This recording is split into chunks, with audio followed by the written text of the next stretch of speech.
করতে হবে না, মরুভূমির রাখা সে মুক্তাটি তৈরি করতে পারে। সর্বশেষ এই ওয়াকিয়া বলেই সমাপ্ত হচ্ছে আজকে।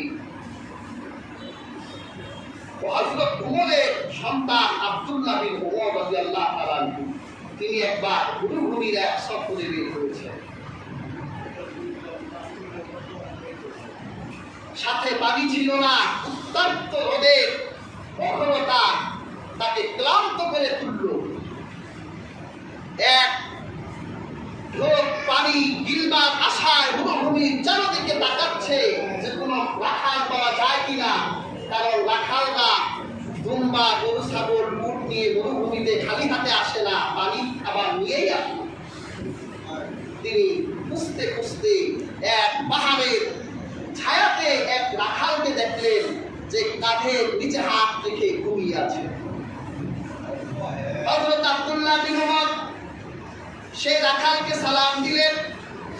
ওই রাখাল জানতো না এটা উমরের পুত্র আব্দুল্লাহ।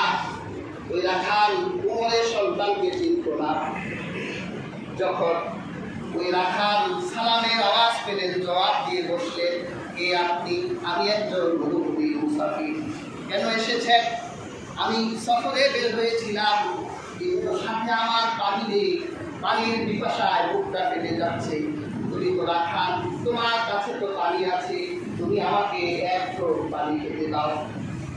রাখাল বলল, দেখেন আমি সব সময় এই পাহাড়ে এলাকায় বের হলে পানি নিয়ে বের হই, কিন্তু আজকে ভুল ক্রমে আমিও পানি আনি নাই।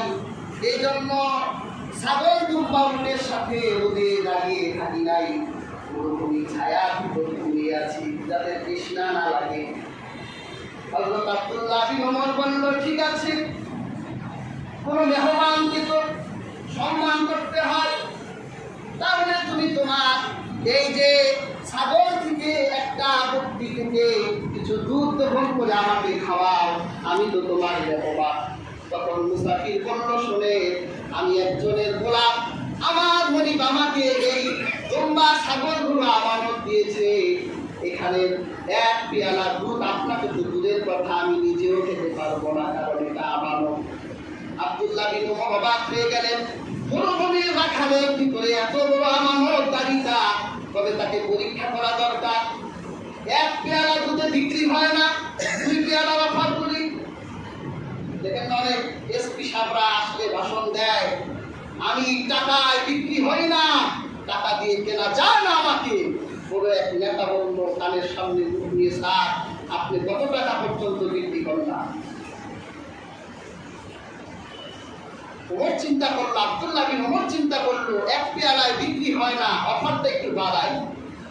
ঠিক আছে, তুমি একটা ছাগল আমার কাছে বিক্রি করে দাও, তোমারও উপকার আমারও উপকার, তুমি কিছু পয়সা পাইলা আর আমি ছাগল পেলাম, আমি আমার তৃষ্ণাও নিবারণ করতে পারলাম, আবার মানুষও পেলাম। তো বললো, মালিককে জবাব দিব কি? তো তুমি তোমার মালিককে গিয়ে বলবা যে আকালা করতে এমন যে একটা মরুভূমির বাঘে একটা ছাগল খেয়ে ফেলছে। মরুভূমিতে বাঘে তো খেয়েই ফেলতে পারে, তাহলে তুমিও বেঁচে গেলা, তোমারও না আমারও না।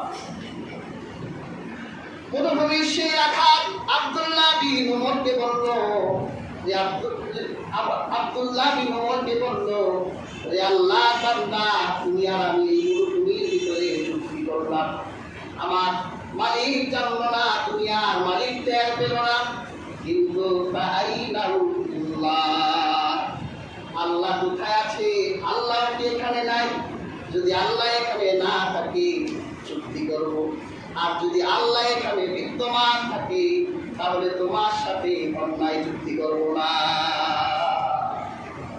হাজিরিন, হাদিসের কিতাবে এসেছে, মুহাদ্দিসরা লিখেছেন, এরপর থেকে আব্দুল্লাহ বিন উমর একা একা যখন হাঁটতেন, শুধু একা একা হাঁটলেই মানুষকে দেখলেই বলতেন, ফাইনাল্লাহ ফাইনাল্লাহ ফাইনাল্লাহ, আল্লাহ কোথায়, আল্লাহ কোথায়?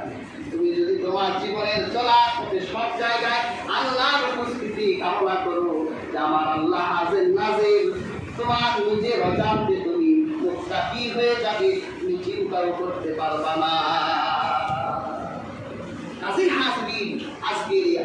আয়াত থেকে আমরা শিক্ষা গ্রহণ করতে চাই। আল্লাহ আলোচিত আয়াতে তিনটি কনসেপ্ট বলেছিলেন। এক নাম্বার বলেছিলেন যে পৃথিবীর সকল মানুষের আদি উৎস এক ও অভিন্ন, সবাই এক আদমের সন্তান, কোন আদম সন্তানকে যাতে অবজ্ঞা না করে। দ্বিতীয় হলো আল্লাহ পাক এই মানুষের ভিতরে গোত্র বিভিন্ন জাতি ভাষা বিভক্তি করেছে, এটা গর্বের জন্য নয়, একজন আরেকজনের সাথে পরিচিত হওয়ার জন্য। হ্যাঁ, যদি সম্মানিত হতে চাও তাহলে তাকওয়া করে গুণান্বিত হয়ে যাও। আমার আল্লাহ মুত্তাকি বান্দার ব্যাপারে খবর রাখে, মুত্তাকি বান্দার ব্যাপারে আল্লাহ পাক রাখেন। আল্লাহ পাক আমাদের প্রত্যেককে আলোচিত আয়াত থেকে আমল করার তৌফিক দান করুন।